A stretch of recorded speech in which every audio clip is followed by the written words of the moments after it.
ఉమ్మడి కరీంనగర్ జిల్లా వ్యాప్తంగా చివరి విడత పంచాయతీ ఎన్నికల పోలింగ్ ప్రశాంతంగా కొనసాగుతోంది.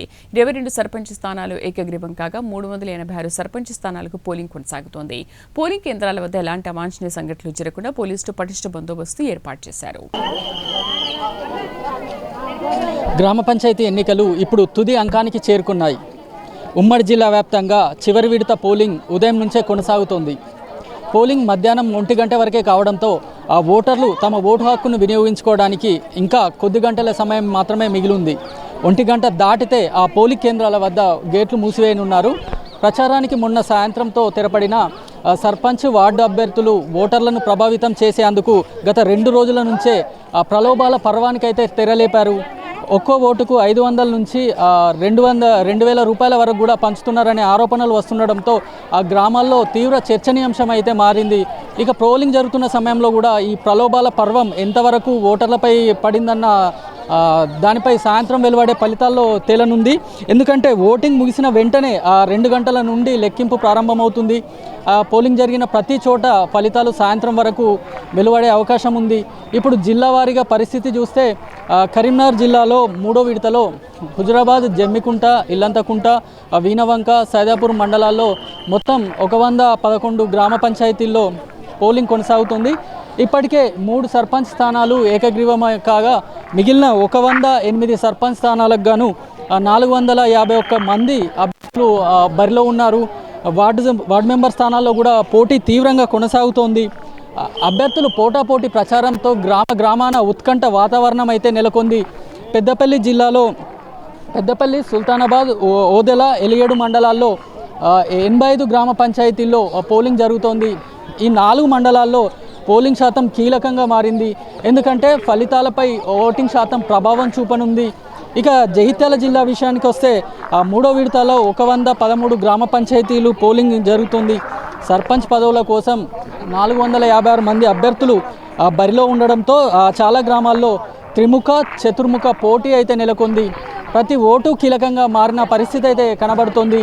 ఇక రాజన్న సిరిసిల్ల జిల్లా విషయానికి వస్తే ఎల్లారెడ్డిపేట, గంభీరావుపేట, ముస్తాబాద్, వీర్నపల్లి మండలాల్లో 80 గ్రామ పంచాయతీల్లో పోలింగ్ జరుగుతుంది. ఇక్కడ సర్పంచ్ స్థానాల కోసం 379 మంది అభ్యర్థులు పోటీ పడుతున్నారు. చివరి గంటలో పోలింగ్ శాతం ఎంత పెరుగుతుందనేదే ఇక్కడి రాజకీయ భవిష్యత్తునైతే నిర్ణయించనున్నదనేది అయితే తెలుస్తోంది. మరోవైపు ఆ చివరి విడత ఎన్నికలకు కూడా పోలీస్ శాఖ తరఫున భారీ బందోబస్తును అయితే ఏర్పాటు చేశారు. సెన్సిటివ్, హై సెన్సిటివ్ కేంద్రాలను గుర్తించి ప్రత్యేక బలగాలను అయితే మోహరించారు. ఎలాంటి అపోహలు, సంఘటనలకు తావివ్వకుండా పోలీసులు మొదటి, 2వ విడత ఎన్నికల్లో పగడ్బందీలు చేపట్టిన చర్యల మాదిరిగానే విజయవంతమయ్యారని అయితే చెప్పవచ్చు. గత 2 రోజుల మాదిరిగానే ఆ ఎన్నికల ఫలితాలు వెలువడిన వెంటనే విజయోత్సవాలకైతే అనుమతి లేదంటూ పోలీసులు అయితే చెప్తున్నారు. సాయంత్రం వెలువడే ఫలితాల క్రమంలో ఎలాంటి అవాంఛనీయ సంఘటనలు జరగకుండా పోలీసులు మరింత పటిష్ట బందోబస్తు అయితే ఏర్పాటు చేస్తున్నారని అయితే తెలుస్తోంది. ఇవాళ సాయంత్రం వరకు మొత్తం గ్రామ పంచాయతీల ఎన్నికల ప్రక్రియనైతే పూర్తిగానున్న నేపథ్యంలో గత నెల రోజులుగా ఆ గ్రామాల్లో నెలకొన్న రాజకీయ వేడి తగ్గుముఖం పట్టే పరిస్థితి అయితే కనబడుతోంది. ప్రలోభాల ప్రభావం, అభివృద్ధి హామీలు, ఓటర్ల ఆలోచనలు, ఈ 3 అంశాలు గ్రామ రాజకీయాల దిశనైతే నిర్ణయించబోతున్నాయని అయితే చెప్పవచ్చు. మొత్తంగా చూస్తే 1 గంట వరకే 1 గంట వరకే పోలింగ్ జరగనున్న నేపథ్యంలో సాయంత్రం వరకు ఫలితాల ఉత్కంఠకైతే తెరపడనున్నది. ఇది ఇక్కడ చివరి విడత గ్రామ పంచాయతీ ఎన్నికల సందర్భంగా కరీంనగర్ జిల్లాలో నెలకొన్న పరిస్థితి. కెమెరామెన్ అరుణ్తో రాజు, ప్రైమ్ 9 న్యూస్, ఉమ్మడి కరీంనగర్ జిల్లా నుంచి.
వేసుకుందాం.